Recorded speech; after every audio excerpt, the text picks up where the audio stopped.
Bonjour ce matin. Alors, vous est-il déjà arrivé de vous poser la question, quel genre d'héritage aimerez-vous laisser à vos enfants, à votre famille, à votre entourage?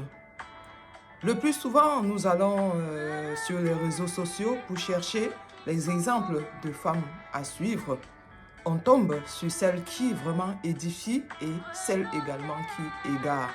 J'ai tout simplement décidé au cours de ces derniers mois d'étudier l'histoire des femmes inspirantes de la Bible.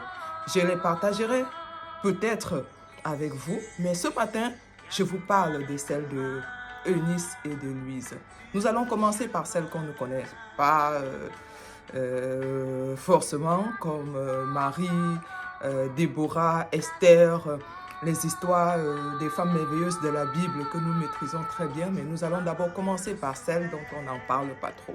Donc aujourd'hui, je vous parle de Louise et d'Eunice, la maman et la grand-mère de celui que l'apôtre Paul appelle lui-même son fils qu'il a engendré, son fils légitime dans la foi. Il y a des femmes qui se disent: non, je ne peux pas transmettre quelque chose de bon, je ne peux pas transmettre un héritage spirituel à mes enfants, tout simplement parce que mon mari ne croit pas en Dieu, j'ai épousé un homme païen qui ne croit pas en Dieu.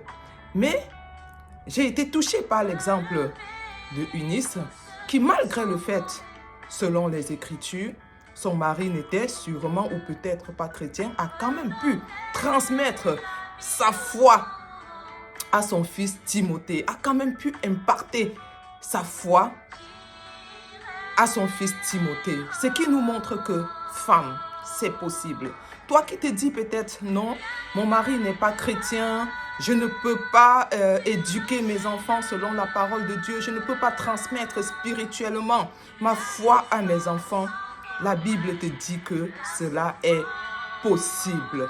Je t'envoie tout simplement étudier l'histoire de Loïse et d'Eunice dans le livre de 2 Timothée 1, versets 1 à 7, et tu seras pleinement béni. Je vous souhaite une excellente journée en disant à une femme encore, c'est possible de transmettre un bel héritage spirituel à ta famille, à tes enfants et autour de toi. Soyez bénis.